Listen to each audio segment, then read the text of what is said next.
That's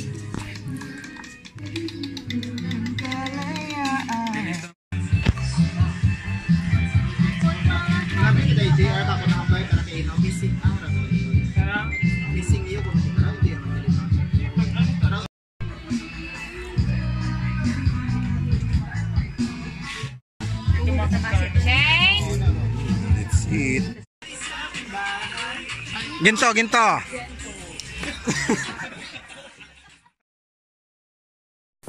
Ayun, isang magandang umaga sa inyo lahat, ano? Mga motor, mga civic, at sa mga mahilig sa adventure dyan. Ay, eto na naman po ang ating vlog. Pupunta po tayo sa Hinugtan Beach. Bali, nakalimang beses na po pala kaming punta dito sa beach na to, pero di kami nagsasawa dahil sa napakaganda nitong white sand at saka sa kanyang vibes na para siyang Siargao. Siargao nga po siya ng Aklan kung tatawagin namin, no? So ngayon ay babiyahe na kami. Maaga pa kaming umalis kasi medyo malayo-layo rin yung babiyahihin namin. Mga 2 hours din po yung biyahe galing po doon sa Kalibo. At syempre po kapag pupunta kayo dito, magdala na agad kayo ng inyong mga baon. At saka mura lang po yung cottage doon sa Hinugtan Beach. Okay, nahiga muna ako kasi inaantok pa talaga ako. Madaling araw pa kami umalis galing sa bahay. At malapit na po tayo sa Katiklan. Kasi po yung dadaanan natin is dadaanan din po natin pupuntang Boracay. Hindi nga lang po tayo tatawid ng dagat. Bali, land tour, parang sasakyan lang po talaga tayo. So ayan, napakaganda din po talaga ng view kapag pupunta ka ng Boracay. Ano? Kasi isang daanan lang sila ng Hinugtan. Ayan, pahiga-higa pa ako dyan. Ayan. So yung cottage po pala nila doon sa Hinugtan is 4,000 plus. Bali, may higaan na po yun sa taas. May kainan sa ilalim, may banyo.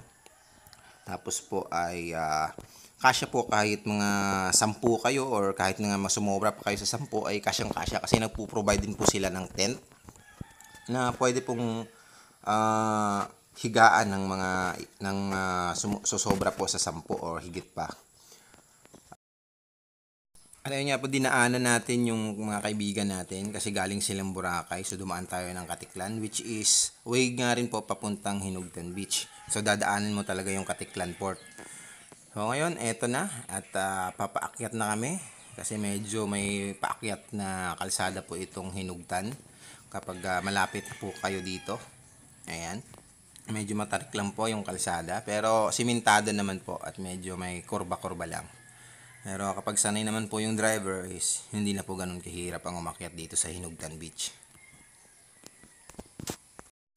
Pagdating nga po dito sa kalagitnaan ng kalsada papuntang Hinugtan Beach ay meron po ditong madadaanan na parang kubo-kubo kasi dito po magre-register o magbabayad ng environmental fee. 100 pesos po per head. At eto nga po, nandito na kami sa Hinugtan, ano. Ayan, may konting lakaran lang po pagdating natin dito sa dulo kasi hindi po nakakapasok yung sasakyan talaga totally dito. Pero ayan, makikita natin ang ganda ng Hinugtan Beach. Napakaputi rin po ng buhangin kagaya ng Boracay. At saka hindi mo rin po mapagkakaila na singlinaw ng Boracay po yung tubig nito. Ayan, kasi ang maganda dito is maraming yung tindahan o yung maliliit na tindahan.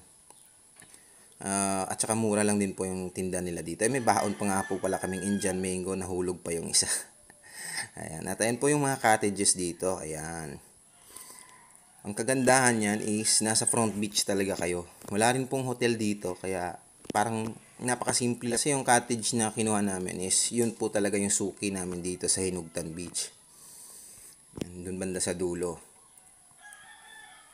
Ayan, papakita ko po sa inyo. Pero napakarami pong cottage dito kung gusto nyo pong pumunta. Maaga po kasi kami kaya wala pa masyadong tao. Pero maya maya po nyan is napuno na po itong lugar na ito. Ito po nga pala yung cottage na kinuha namin. Ito pong the homegrown. Suki na po kami dito. Tsaka alagang-alaga kasi kami dito nila tita. Ayan, kita nyo naman yan. Oh. So, nag-prepare na kami ng mga ginamit namin. Ayan. At saka magluluto kami ng aming breakfast kasi hindi kami nag-breakfast.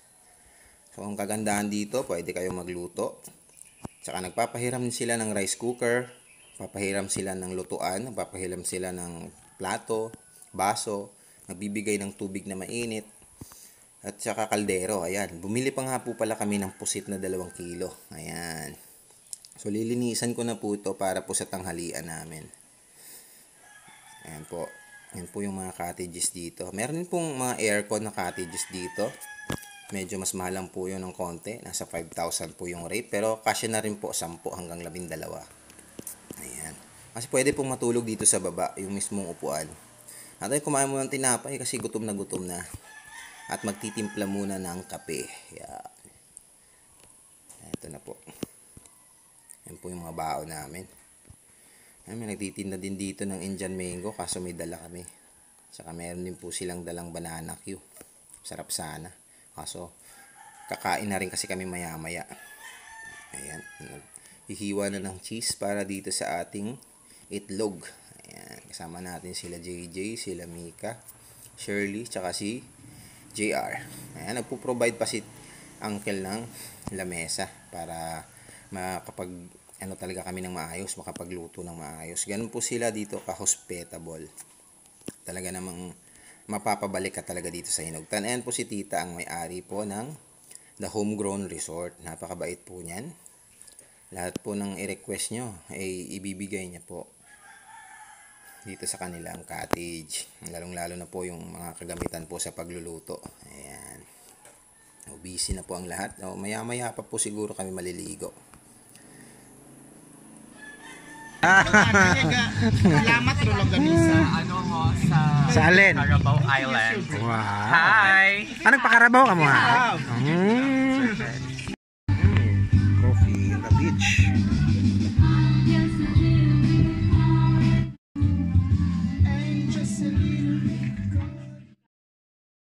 Sabi po, habang busy ang lahat muna po sa pagluluto, sa paghahanda ng aming kakainin, ayan, nagpunta muna po ako dito sa front beach. Ay, nakikita nyo po yung view na napakaganda.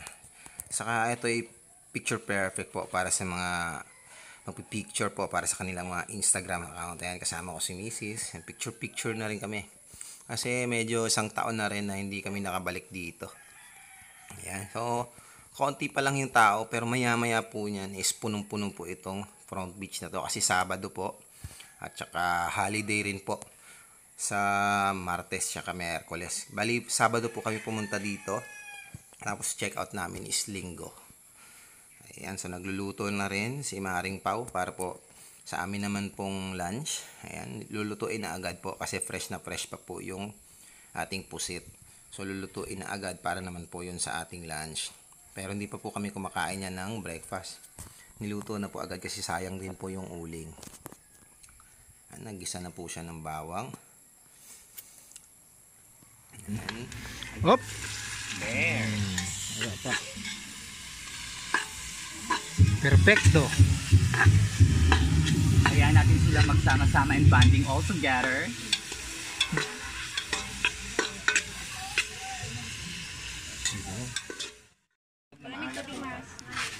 Nani maligot ka ako ma-after. What pakwan Mars? Daga. May na, Mars? Buksan niya, ginapon. Ikaw nakaano ba? Not just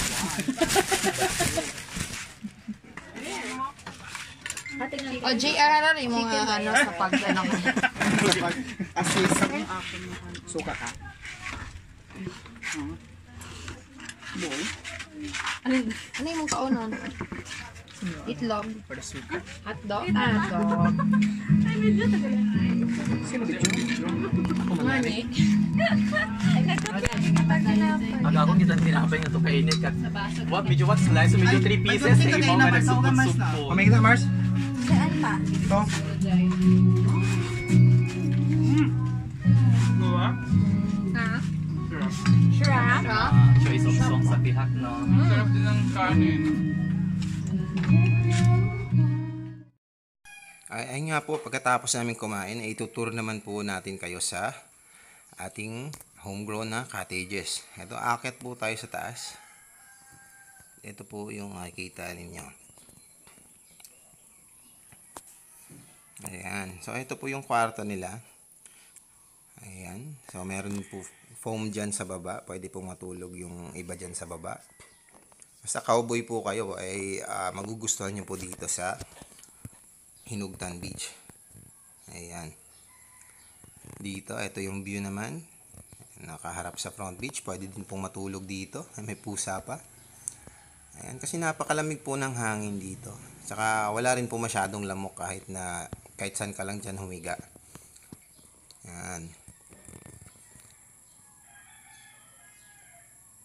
Meron pong electric fan, 3 piraso. Tsaka napakaganda ng view. Ayan. Mag-video okay. Malapit yung mga tindahan. Tsaka very accommodating dito yung may-ari. Meron sila ditong aircon room. Mas mahal lang yung konti, 5,000. Pero pwede na 10 to 12 persons. Ayan. So ayan lang. Balik tayo. Then, nagbalat na rin pala ako ng mangga naming dala. Kasi kakatapos lang namin kumain. At parang gusto ko ng panghimagas. Nakakaingit kasi yung tinitinda kaninang Indian mango nung ni ate. Dito na inilalako niya. Tsaka meron pang bagoong. So, wala kaming dalang bagoong. Pero meron naman kaming toyo at saka asin at sili.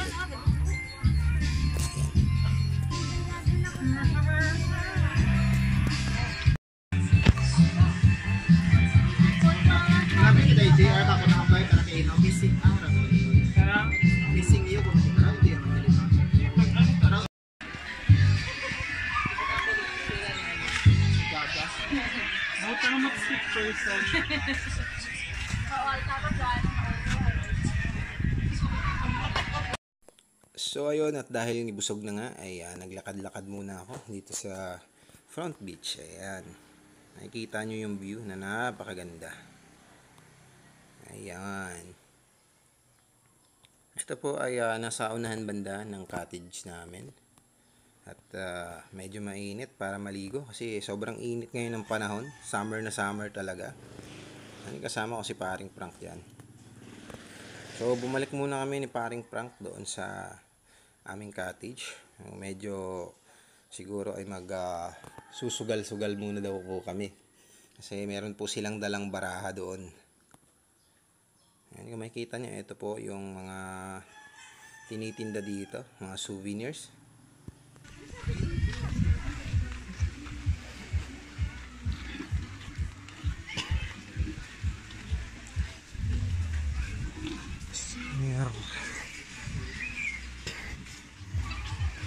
Bakante babaw. Ay magbok ko ng sandalan ng isa, mabol pa. Katanan nga ni, gulang pa po. Ay gulang yapon.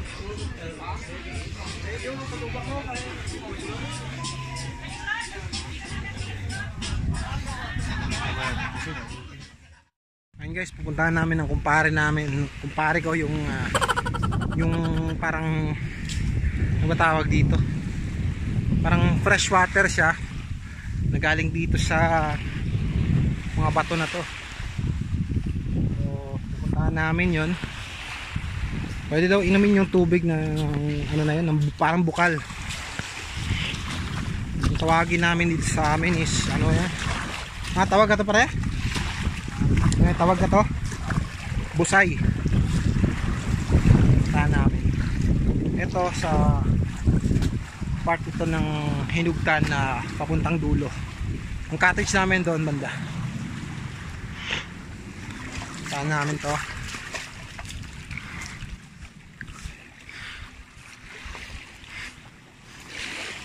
Last time nung pumunta kami dito, yung buhangin is hindi ganun ka abot dito sa gilid.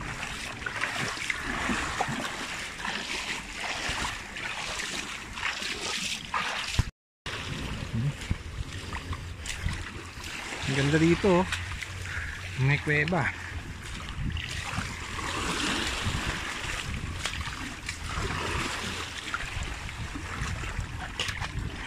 Mas masarap dito maligo kasi hindi mainit, ano? Masarap dito maligo kasi hindi mainit. Tapos malamig yung tubig. Pwede kang makasilong sa bato.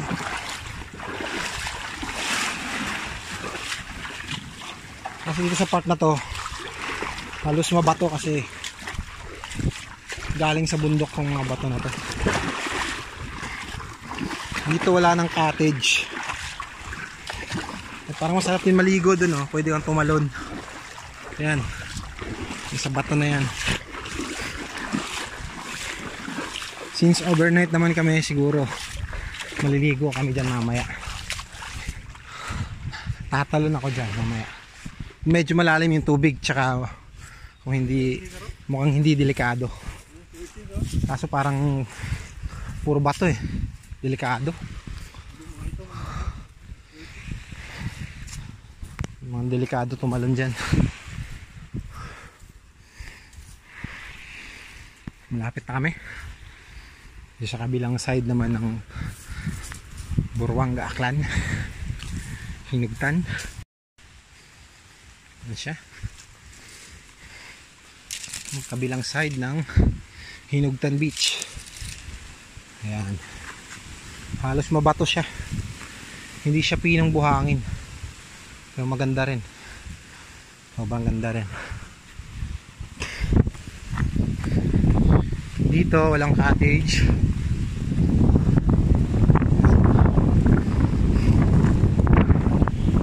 Ganda din. Ito kasi parang Siargao ng Aklan ito eh.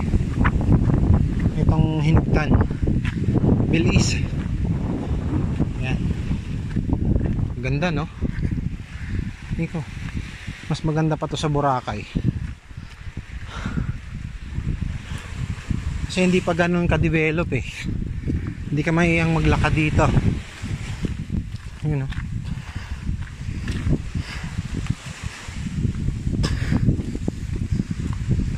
Ganda.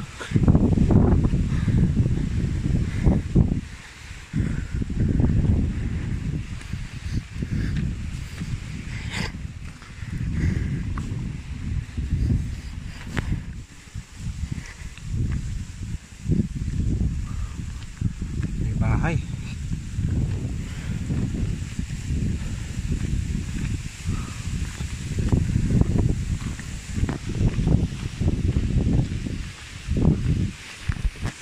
Alam saan sila dumadaan pag pumupunta dito.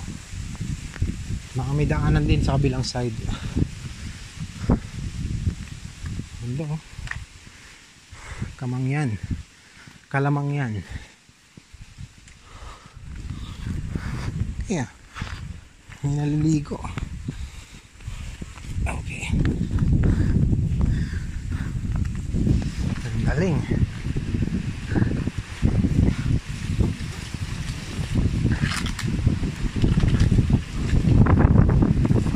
Ay. Yan.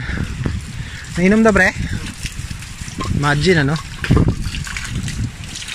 Marunong gumawa ang Diyos ng paraan para may mainom na tubig. Alam mo nandito ka sa gilid ng baybayin, no? Tapos merong fresh water kang makukunan. Galing. Tapos libre lang yan. Kahit sa init ng panahon ngayon, talagang kamangha eh. Fresh water. Akala na meron fresh water dito sa gilid pa ng napakagandang karagatan. Baybayin. Wow, ang lamig. Sarap ng tubig. Sabi nila iniinom daw to eh. Ano, mga namis-namis yung tubig. Pamatibuhaw. Talagang malamig. Yung prank. Ngayon ko lang nalaman na mayroon palang ganito dito, no? Libre banlaw kapag naligo ka sa dagat. Ayan. Napakaganda. Tapos kapag nauuhaw ka, pwede kang uminom dito. Ayan, pwede kang maligo. The best, sa sobrang lamig ng tubig.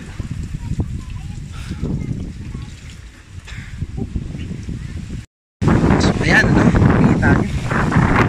Ngayon lang din nalaman na meron palang ganito dito sa Hinugtan. At nakailang balik na kami sa Hinugtan, pero itong side na ito ng Hinugtan is hindi pa namin napuntahan. Dito wala masyadong cottage kasi ito is parang likod ng Hinugtan, kabilang side. Meron din white beach doon sa dulo, pero tingin ko malayo na yun, hindi natin naabutin yun, saka napakainit ng panahon. Ayan, sana nag-enjoy kayo dito sa view. Ayos. Ayun. So ito yung white sand na side, maraming resort or maraming cottages. Ito naman sa kabila yung di pa gaano develop, pero nandyan yung tinatawag na busay, yung fresh water na napakalamig na pwede mong inumin sa gilid mismo ng dagat na yan. Ayan, kaganda ng lugar na to. Kaya mas pinipili ko tong Hinugtan kasi sa Boracay, kasi dito pwede ka mag-ihaw, mura yung bilihin, at saka kasing ganda din yung tubig, kasing linis din ng Boracay, kasing puti din ng Boracay yung kanyang buhangin. Tsaka ito kasi hindi gaanong crowded, tapos mafe-feel mo na parang nasa isla ka lang, yung parang inarkilan nyo yung buong lugar. Yun kung gusto nyo yung parang senti-senti lang, yung pagkaligo nyo sa dagat, akyat agad kayo sa cottage nyo, pwede kayo maligo, o ganun kaganda dito sa Hinugtan. Parang feel free ka ba. Ayan, hindi lang ganun kahaba yung kanilang white beach, pero goods na, okay na.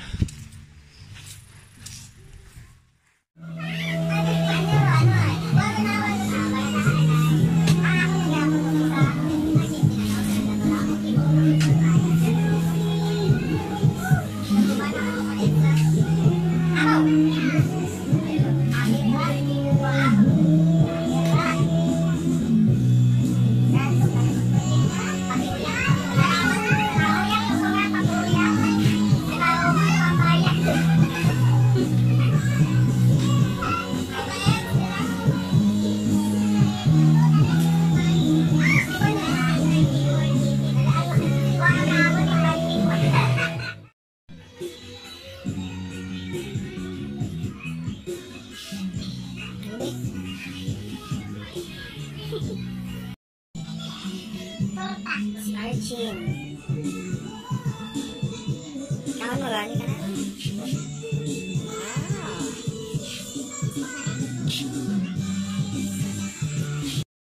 Palinggid.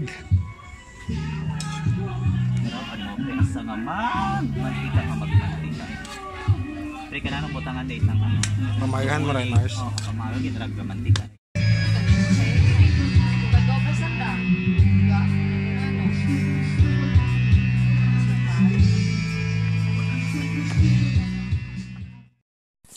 Ayun guys, ay mag-aalas 5 na. Alas 5 na nga po pala. At eto na nga po yung sunset. Ayan. Napakaganda din po ng sunset dito. Hindi lang po sa Boracay merong magandang sunset. Ito din po, dito din po sa Hinugtan Beach ay napakaganda din po ng sunset. At saka perfect na perfect po. Dito po sa duyan na ginawa nila. Picture perfect po. Picture perfect po. Ayan. Napakaganda, no? Ayan, tapos nakaupo ka lang dyan sa buhangin at saka napapalipas ng oras habang nagkakape. Perfect na perfect po.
Shane?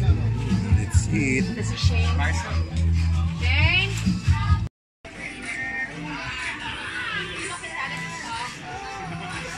Nando ay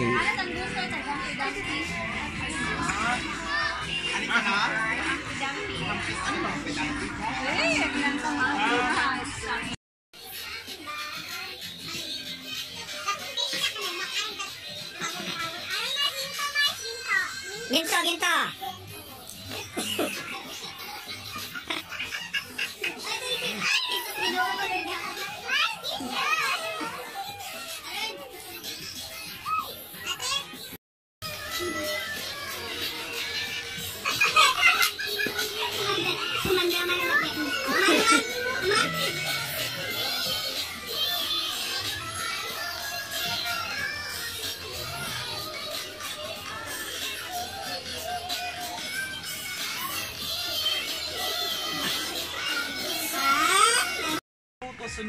Time check, 11 a.m. Ay, 11 p.m.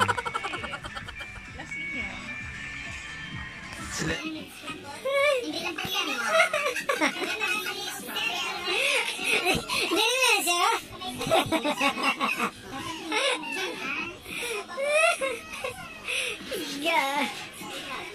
Kagina pagid kuya gainugom sa inihaw. Ari na.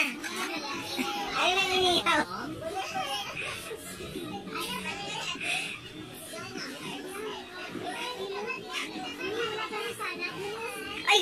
Oh, this is salad.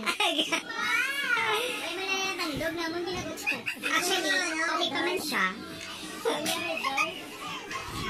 Senyoridor. Sige lang, please. Give me fried horse. Kapal na mukha. Ang kapal na mukha. Time check, 11:29. Ayan, nagdala sa amin ng pulutan. Grabe. I sir, have a seat. Hinugtan is the best. Always.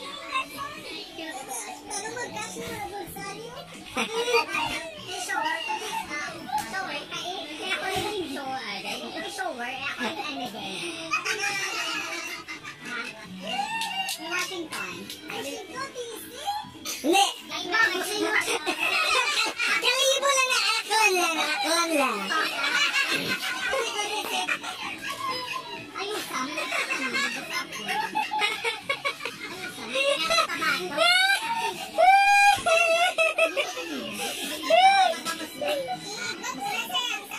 I love Zamboanga Peninsula. I love their culture, the people, and of course the party feel. At ayun, kinaumagahan ay ang sakit nga ng ulo ko, hangover. Kasi halos alas 2 na kami ng madaling araw na natulog. Tapos nasobrahan yata ako sa inom. Ayun, nung nagising ako, pumunta ako dito sa Front Beach. Sobrang sakit ng ulo ko. Gusto ko sana talagang humiga muna at matulog pa. Kaso nga lang, maaga pa meron ng video okay. Kasi halos alas 8 na rin naman ng umaga ako bumangon. Ayan. So, ganito rin yung view ng Hinugtan tuwing morning. Hindi pa gaano ka high tide. At uuwi na rin po kami maya-maya lang. So, maraming salamat sa panonood. Kasi low bat na rin po ako. And paalam. Sana po ay nag-enjoy din po kayo dito sa ating video. At please like, share, and subscribe po sa ating channel. Maraming salamat. Paalam.